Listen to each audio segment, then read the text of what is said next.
sun, sand, cerveza. That was the plan. Sam, Mark, and Danny, three college buddies, were living the dream, sailing down the Pacific coast, Mexico-bound. The air, thick with salt and freedom, vibrated with their laughter. Their boat, the Wanderer, cut through the waves, a testament to their shared thirst for adventure. Days melted into a haze of turquoise water, fiery sunsets, and nights bursting with stars. Their carefree bubble burst just south of Acapulco.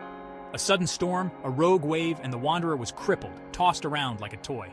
Fear, raw and immediate, tightened their throats. They clung to the wreckage, battered but alive, the storm's fury echoing their terror. Adrift for what felt like an eternity, they spotted land, a hazy outline in the distance. Relief washed over them, tinged with the unsettling realization that they were far off course. The rescuers arrived not in a blaze of heroic glory, but on a rickety fishing boat, faces etched with suspicion. Their Spanish, rusty and hesitant, was met with gruff, incomprehensible replies. Instead of a helping hand, they found themselves accused, their pleas of innocence drowned out by the roar of the engine as they were taken, not to safety, but to a fate unknown. The port was a grim tableau of peeling paint and watchful eyes. The air hung heavy with the smell of fish and fear. Their questions were met with shrugs and averted gazes. Processed through a system they didn't understand, their passports were deemed suspect, their story dismissed as a fabrication. The holding cell was cramped, airless, the stench of sweat and despair clinging to the walls. Fear, a cold fist, tightened its grip on their chests. Days blurred into nights, punctuated by the clang of the bars and the hushed whispers of their fellow inmates. Santa Marta Acatitla. The name hung in the air like a curse. Mexico's most notorious prison. A concrete jungle ruled by violence and despair. This was to be their new reality, their paradise lost in a nightmare of echoing corridors and watchful eyes. The prison yard was a microcosm of hell. Gangs ruled with an iron fist, their hierarchies etched in tattoos and scars. The air crackled with tension, punctuated by bursts of violence, swift and brutal. Survival depended on navigating this treacherous landscape, on learning the rules of a game rigged against them. Sam, ever the pragmatist, tried to make sense of their situation, clinging to the hope of a bureaucratic solution. Mark, impulsive and hot-headed, seethed with anger, his every instinct screaming for a fight he couldn't win. Danny, the quiet observer, retreated inward, his fear a tangible presence. Days bled into weeks, each one an eternity in the suffocating embrace of Santa Marta. The air hung thick with despair, a toxic brew of sweat, fear, and desperation. The guards, eyes dulled by corruption, turned a blind eye to the brutal realities of prison life, their silence bought with bribes and threats. They learned the rhythm of survival, the art of appearing invisible in a place where standing out could get you killed. They ate sparingly, the meager rations barely enough to sustain them. Sleep offered little respite, haunted by nightmares and the ever-present fear of the darkness. Sam, his hope dwindling with each passing day, threw himself into learning Spanish, deciphering the prison's intricate power structure. Mark, consumed by anger, found solace in physical training, his body hardening, his spirit becoming as unyielding as the concrete walls that surrounded them. Danny, lost in a fog of despair, found solace in the prison library, losing himself in the pages of books, seeking escape in realms beyond the razor wire. The prison was a melting pot of misery, a tapestry woven from the threads of broken lives. They encountered men driven mad by confinement, their eyes vacant windows into shattered souls. They saw the hardened criminals, their bodies maps of violence, their hearts long since turned to stone. There was old Mateo, his mind lost in the labyrinth of his memories, who wandered the corridors, muttering to ghosts only he could see. There was young Pablo, barely a man, his spirit crushed by a system that had chewed him up and spat him out. And there was Isabella, a beacon of fierce resilience in a sea of male brutality, her spirit unbroken, her eyes burning with a fire that even Santa Marta couldn't extinguish. Sam, his innate empathy awakened by the suffering he witnessed, found himself drawn to Isabella's strength. She became his confidant, a source of unexpected solace in the heart of darkness. She spoke of hope, of a world beyond the walls, her words a lifeline to his dwindling spirit. Mark, his anger tempered by a growing sense of injustice, found an outlet for his rage in training with the other inmates.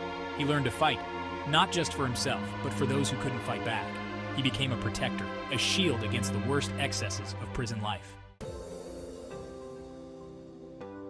A smuggled whisper, a shared glance.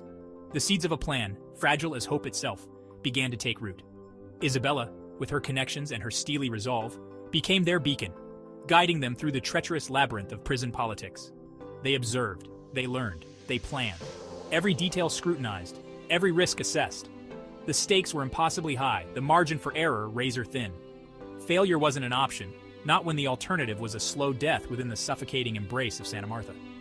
Sam, his analytical mind working overtime, devised the blueprint for their escape, studying the guard rotations, identifying weaknesses in the system. Mark, his physical strength their trump card, trained relentlessly, preparing for the inevitable confrontation. Danny, his knowledge of languages and his quiet demeanor proving invaluable, became their strategist, their master of deception. Their plan was audacious, bordering on insane. It relied on perfect timing, on exploiting every vulnerability, on a healthy dose of luck. But as the days turned into weeks, and the plan began to take shape, a flicker of hope, fragile but tenacious, ignited within them. Freedom, they discovered, came at a price, a truth driven home by Isabella's unflinching gaze. Their escape would require navigating a treacherous network of loyalties and betrayals, a world where favors were bought in blood and silence was golden. They made deals with devils, their consciences growing heavier with each compromise. They stole, they lied, they manipulated, all in the name of a freedom that seemed tantalizingly close yet agonizingly out of reach. Sam, his moral compass spinning, wrestled with the darkness they were embracing, the lines between right and wrong blurring with each passing day. Mark, his rage a double-edged sword, found himself teetering on the precipice of brutality, the violence he had embraced threatening to consume him. The night of the escape dawned, heavy with anticipation and dread.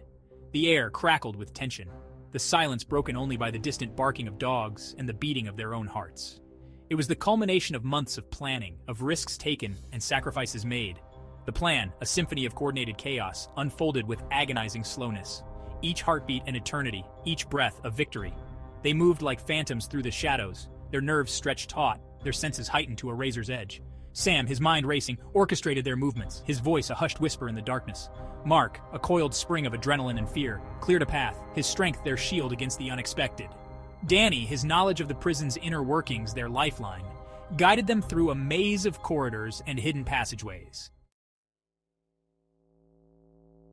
The taste of freedom was bittersweet, a mixture of exhilaration and terror. Beyond the towering walls of Santa Martha, a different kind of prison awaited them, one woven from shadows and uncertainty. They were fugitives in a foreign land, hunted by a system that had no mercy for escapees. They moved under the cover of darkness, guided by Isabella's network of contacts, each safe house a temporary reprieve from the ever-present threat of capture. They shed their prison garb, their past lives a distant memory. They were ghosts, their existence defined by paranoia and the constant need to stay one step ahead of their pursuers. Sam, his pragmatism tested by the constant fear of recapture, found himself clinging to the hope of reaching the American embassy, their only sanctuary in this unfamiliar landscape. Mark, his anger tempered by the precariousness of their situation, discovered a new kind of strength, a fierce protectiveness of his friends. Their journey to freedom was far from over. The road ahead was long, fraught with danger and uncertainty, but as the sun rose on a new day, casting long shadows across the Mexican landscape, they clung to the hope that had sustained them through the darkest of nights. They had escaped the concrete and razor wire of Santa Martha, but the scars of their imprisonment ran deep. They had stared into the abyss and emerged forever changed, their innocence lost, their spirits tempered by adversity. They had learned the true meaning of freedom, the value of loyalty, the resilience of the human spirit. Their story, a testament to the enduring power of hope, served as a stark reminder that even in the darkest of places, the human spirit could not be broken. They had escaped the edge, but the experience would forever shape their destinies. A haunting reminder of the fragility of freedom and the enduring strength of the human will to survive.